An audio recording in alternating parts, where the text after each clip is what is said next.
What's up, family? Welcome back to the Stop Sinking Show, where we go from struggle to flow.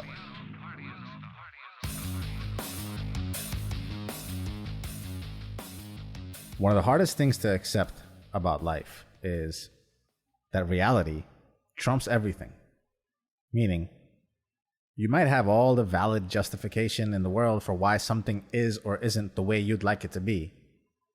You can have all the right reasons for why you aren't where you want to be.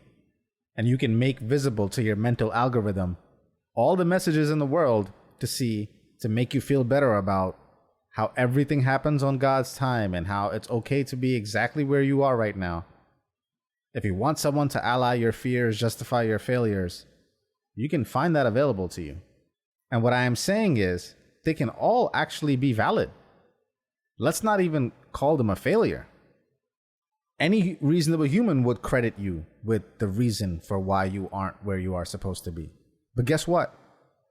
While it is all understandable, it's still inexcusable. Why? Because reality, in the moment, in your present state, in all that is and isn't, hits just as hard.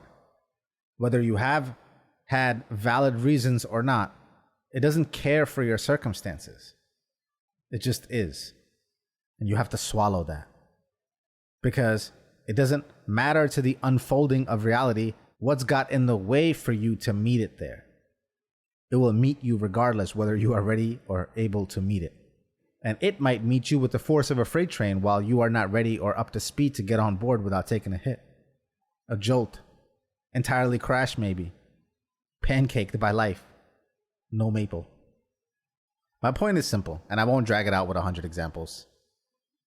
I'm the first person to appreciate the effort minus the results. In many ways, to work long term, you have to be that way. But in many other ways, we need to be looking at direct consequences and measuring ROIs and looking for outputs to guide our inputs and knowing when to adjust if it's not giving us the feedback. Everything has a different timeline for feedback and when you should be looking for its return on. You have a total line with any of these ideas and you use them appropriately in the areas that they belong in. And I say that to bring it back to our context, which is that while you can accept yourself for your flaws and take inventory of all your mishaps and mistakes, while you can have reasons for all your shortcomings and justifications for all your obstacles, and they might be very valid, the fact remains is this: it doesn't matter.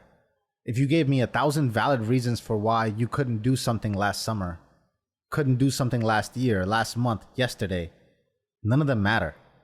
Because that still shaped the next month, the next day, or today.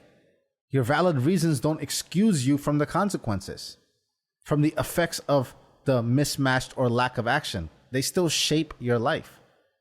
So when I say it doesn't matter, I'm not saying it to be rude. I mean, in the very literal sense, your results are your results. And they have baked into them everything. Done, undone, reached, foregone. And so while all the reasons can be understandable, reality cannot divorce itself from the physical reliance on all that has come before it. Reality cannot physically excuse your very understandable, valid reasoning. It is by the laws of nature, inexcusable. I got nothing else to say. To you, to myself, get to it. To reality. Or reality will get to it. I love you, family. Stay true always. I'll see you on the next show.